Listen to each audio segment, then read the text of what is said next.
नहीं, भारतीय जनता पार्टी ये चाहती है कि संसद का सत्र चले। हम पार्लियामेंट में डिस्कशन चाहते हैं, महंगाई पर, करप्शन पर, इस देश के अंदर जितने भी ज्वलंत विषय हैं सब पर भारतीय जनता पार्टी पूरी तरह से संसद के अंदर बहस चाहती है।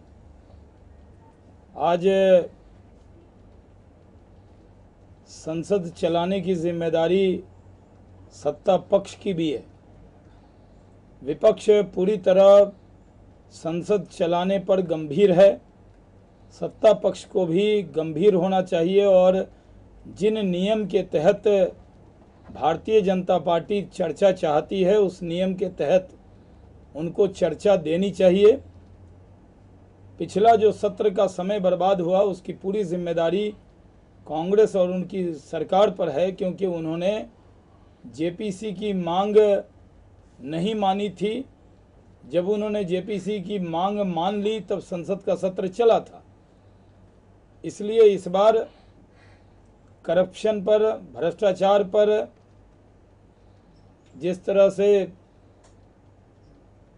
रिटेल सेक्टर में एफडीआई को अलाउ किया जा रहा है उस विषय पर और कई महत्वपूर्ण विषय हैं जिस पर हम चर्चा चाहते हैं। हम चाहेंगे कि संसद का सत्र चर्चा का सत्र हो और सत्ता पक्ष से व्यवधान न हो। इसकी जिम्मेदारी भी सरकार को और प्रधानमंत्री को लेनी चाहिए कि और अपनी पार्टी के लोगों को नियंत्रित रखना चाहिए कि सत्ता पक्ष व्यवधान न डाले पार्लियामेंट में। अब संसद इसलिए नहीं चलती है क्योंकि सत्ता पक्ष का अड़ियल रुख और व्यवधान उसमें जिम्मेदार होता है। विपक्ष पूरी तरह से संसद के प्लेटफॉर्म को चर्चा के लिए उसका उपयोग चाहता है और हम चाहेंगे कि संसद का सत्र अच्छे से चले। प्रधानमंत्री ने कहा है कि लोकपाल बिल संसद के जो ड्राफ्ट पास हुआ है कैबिनेट में उसमें प्रधानमंत्री को लोकपाल के दायरे में नहीं रखा गया। देखिए, प्रधानमंत्री अपनी जिम्मेदारी से बच रहे हैं। वो बयान देते हैं खुद कि प्रधानमंत्री को अगर लोकपाल में शामिल किया जाए तो उनको इतराज़ नहीं है, लेकिन जब प्रधानमंत्री के नेतृत्व में कैबिनेट की बैठक होती है उसमें वो प्रधानमंत्री का नाम लोकपाल में शामिल नहीं करते। आखिर कांग्रेस की सरकार किस बात से डरी हुई है? भारतीय जनता पार्टी का स्पष्ट मत है कि प्रधानमंत्री लोकपाल के दायरे में होना चाहिए और यही बात हम स्टैंडिंग कमेटी के अंदर भी रखेंगे। और भारतीय जनता पार्टी पहले ही स्पष्ट कर चुकी है कि प्रधानमंत्री को लोकपाल के दायरे में रखना चाहिए और सरकार किस बात से डरी हुई है इसका सरकार को जवाब देना चाहिए। आधा अधूरा बिल वो पार्लियामेंट में लेकर आ रहे हैं, लेकिन स्टैंडिंग कमेटी में भारतीय जनता पार्टी इस पर पक्ष रखेगी कि प्रधानमंत्री का पद भी लोकपाल के दायरे में होना चाहिए। सर, लेकिन आज ऑल पार्टी मीटिंग के बाद प्रधानमंत्री ने खुद कह दिया है कि वो नहीं समझते कि प्रधानमंत्री के पद को मतलब इसकी लोकपाल के अंदर आना चाहिए। पहले उन्होंने जो भी कहा, आज ऑल पार्टी के बाद उन्होंने ये कह दिया है कि वो भी नहीं समझते कि प्रधानमंत्री के पद को नहीं आना चाहिए। नहीं, देखिए, प्रधानमंत्री ने अपना स्टैंड बदला है। क्यों बदला है इसका जवाब उनको देना चाहिए। पहले प्रधानमंत्री ने कहा था कि प्रधानमंत्री इसमें आए तो हम तैयार हैं। हर बार दो तरह की बात उनको नहीं करनी चाहिए।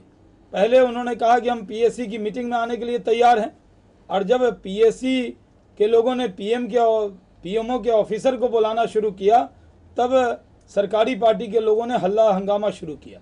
इसी तरह लोकपाल पर पीएम ने पहले कहा था कि पीएम को इस दायरे में आने के वो पक्ष में हैं, लेकिन जब प्रधानमंत्री मनमोहन सिंह के नेतृत्व में जब कैबिनेट की बैठक हुई तो पीएम को इसमें उन्होंने शामिल नहीं किया। और भारतीय जनता पार्टी का स्पष्ट मत है कि प्रधानमंत्री को लोकपाल के दायरे में लाना चाहिए।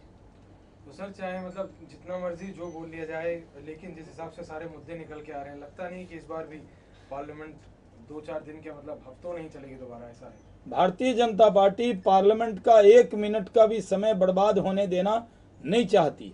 हम 1-1 मिनट गनीमत मानते हैं कि हमें पार्लियामेंट मिली है चर्चा के लिए, क्योंकि पार्लियामेंट के बाहर हम आंदोलन कर रहे हैं। हम जनता सड़क पर है, भ्रष्टाचार के खिलाफ माहौल है, देश के अंदर लोगों में गुस्सा है और गुस्से का प्रकटीकरण पार्लियामेंट में भाषा के तौर पे होगा, लेकिन संसद चले इसके पक्ष में पूरा विपक्ष है, एनडीए है, भारतीय जनता पार्टी है। सत्ता पक्ष को विपक्ष की बात को मानकर नियम 184 में करप्शन पर चर्चा करनी चाहिए, नियम 184 में महंगाई पर चर्चा करनी चाहिए, कुछ चर्चा नियम 193 के तहत करनी चाहिए, ताकि ये स्पष्ट हो जाए कि भ्रष्टाचार के खिलाफ कौन लोग हैं और कौन लोग नहीं है, महंगाई के खिलाफ कौन लोग हैं कौन लोग नहीं। इसलिए भारतीय जनता पार्टी संसद पूरी तरह से चले इसके पक्ष में है। सर, आज सीबीआई ने पूछताछ की है आदर्श देखिए, आदर्श सोसाइटी में कांग्रेस ने अपने मुख्यमंत्री का इस्तीफा लेकर विपक्ष के दबाव में ये कहा था कि उन्होंने एक आदर्श स्थापित किया है। अब आदर्श में सुशील कुमार शिंदे से सीबीआई पूछताछ कर रही है। कांग्रेस अध्यक्षा को देश को जवाब देना होगा कि वो शिंदे पर क्या निर्णय कर रही, क्योंकि सुशील कुमार शिंदे के से अगर एक सीटिंग मिनिस्टर से सीबीआई पूछताछ करती है, उस पर कांग्रेस को अपनी स्थिति स्पष्ट करनी चाहिए।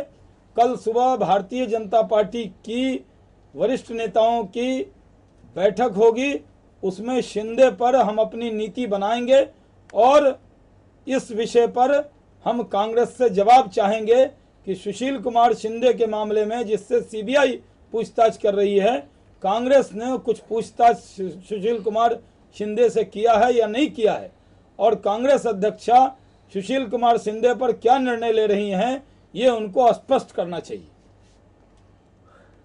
येदियुरप्पा ने अभी तक येदियुरप्पा अपने रुख पर अड़े हुए हैं, मोल भाव कर रहे हैं, अपना पसंद का मुख्यमंत्री बनवाना चाहते हैं। क्या कहेंगे?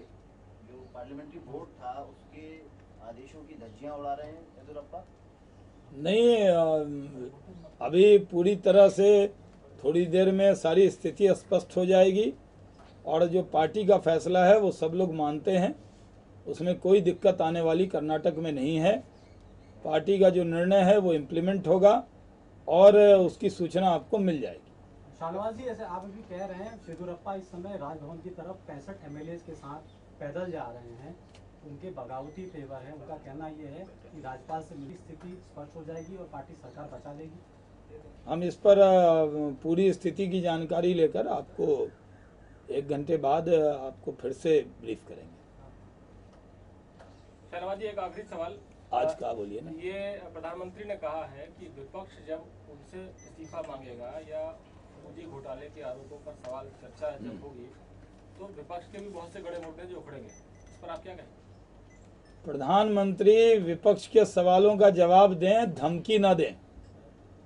7 साल से उनकी सरकार चल रही है और 7 साल से उनकी सारे प्रयास के बाद भी वो विपक्ष को बदनाम नहीं कर पाए। 2G स्पेक्ट्रम में राजा के इकबालिया बयान के बाद प्रधानमंत्री के तेवर इस तरह के दिख रहे हैं, लेकिन उनको ये मालूम होना चाहिए कि 2G स्पेक्ट्रम में गृह मंत्री, आज के गृह मंत्री और उस वक्त के वित्त मंत्री राजा के गुनाह में बराबर के जिम्मेदार हैं।